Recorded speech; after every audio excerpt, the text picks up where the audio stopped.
5 อันดับประเทศที่มีอัตราเงินเฟ้อสูงที่สุดในอาเซียนส่วนประเทศลาวจะอยู่อันดับที่เท่าใดมาเบิ่งกันเลยอันดับที่ 5 คือประเทศอินโดนีเซียยังคาดคะเนว่าจะมีอัตราเงินเฟ้อสูงกว่าประเทศส่วนใหญ่ในอาเซียนถึงแม้ว่าธนาคารกลางจะพยายามควบคุมราคาสินค้าให้อยู่ในขอบเขตก็ตามต่อมาอันดับที่ 4 คือประเทศฟิลิปปินส์ยังเผชิญกับความกดดันด้านราคาอาหารและค่าบริการต่างๆเฮ็ดให้อัตราเงินเฟ้อยังคงอยู่ในระดับที่สูงเมื่อเทียบกับหลายประเทศเพื่อนบ้านขึ้นมาอันดับที่ 3 คือสเวียดนาม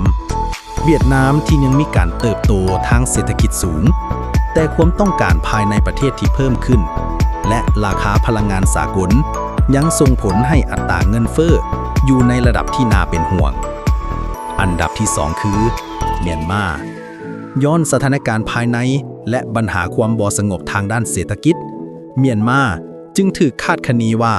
จะมีอัตราเงินเฟ้อที่สูงที่สุดเป็นอันดับ 2 ในภาคพื้น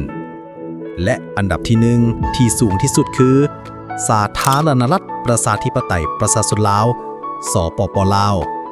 ถึงว่าอัตราเงินเฟ้อจะมีท่าเอียนลดลงจากปีก่อนแต่ลาวยังถูกคาดว่าจะมีอัตราเงินเฟ้อที่สูงโดดเด่นที่สุดในอาเซียนย้อนปัญหาค่าเงินกีบที่อ่อนค่าและหนี้สินต่างประเทศ